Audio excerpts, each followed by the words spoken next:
Imagine ça, tu es dans ton jardin, et un papillon passe près de toi, projetant une ombre légère sur ton visage. Au loin, une fourmi, grosse comme un chien, transporte une brique comme si c'était une simple miette.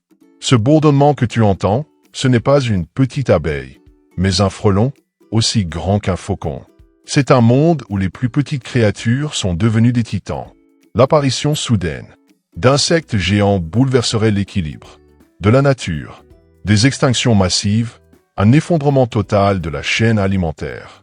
Les prédateurs, comme les mantes géantes ou d'énormes araignées, détruiraient les petits mammifères, oiseaux et reptiles. L'équilibre proie-prédateur serait brisé.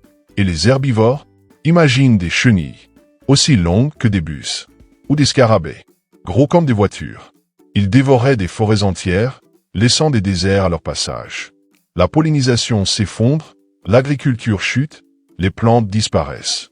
Un effet domino, destructeur, planétaire. Et ce ne serait pas que la nature à souffrir. L'humanité elle-même devrait se battre. Les besoins territoriaux de ces créatures géantes provoqueraient des conflits violents pas seulement entre elles, mais aussi contre nous. Imagine un lion affrontant une araignée géante. On dirait un film de science-fiction de série B. Mais posons la vraie question maintenant. Si les insectes avaient des capacités humaines, deviendraient-ils l'espèce dominante sur Terre? Prenons la menthe religieuse, une prédatrice légendaire, capable de tuer plus gros qu'elle. Maintenant, imagine-la à taille humaine. Ses pattes tranchantes pourraient écraser un adulte en un éclair. Avec ses réflexes rapides et son camouflage parfait, mieux vaut ne jamais croiser son chemin. Mais la taille ne suffit pas à dominer. Il faut de l'intelligence, de la stratégie, de l'adaptabilité. Certaines espèces, comme les abeilles ou les fourmis, ont des sociétés très organisées. Mais elles restent limitées.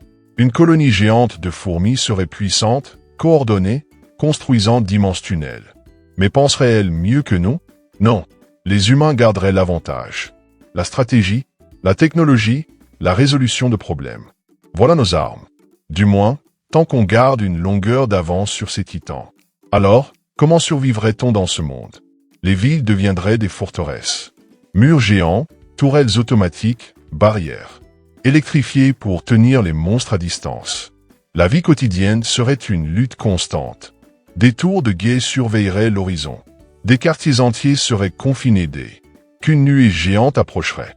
La technologie devrait évoluer rapidement. Véhicules blindés pour résister aux attaques de prédateurs géants, armes à énergie, acide, ondes sonores. Tout ce qu'il faut pour percer leurs exosquelettes. Même les fermes changeraient. Oubliez les champs ouverts. Place aux biodômes protégés. Filets, répulsifs, drones de surveillance. Tout pour protéger les récoltes des sauterelles géantes, scarabées géants et autres chenilles voraces. Alors, si tu veux simplement te promener, prépare-toi, ou tu finiras nourriture de 1000 pattes. Mais, est-ce vraiment possible? En fait, non. Les insectes sont limités par leur respiration. Ils respirent par des tubes appelés trachées, qui transportent l'oxygène directement au tissu.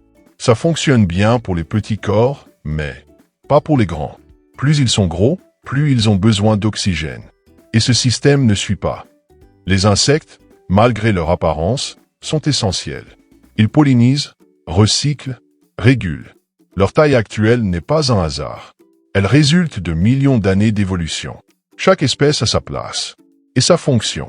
Alors, la prochaine fois que tu vois une fourmi porter une miette ou une abeille passer de fleur en fleur, fais une pause. Observe-les et remercie le ciel de ne pas croiser une araignée de 2 mètres dans ta salle de bain. Car si les insectes avaient notre taille, notre monde serait méconnaissable. Un champ de bataille, des prédateurs géants partout, des écosystèmes en ruine, une survie au jour le jour. Heureusement, tout ça n'est qu'un scénario. Du moins, pour le moment. Et toi, dis-nous en commentaire, quel insecte géant te ferait le plus peur? Et si tu aimes les scénarios fous, n'oublie pas de t'abonner et d'activer la cloche. Merci d'avoir regardé.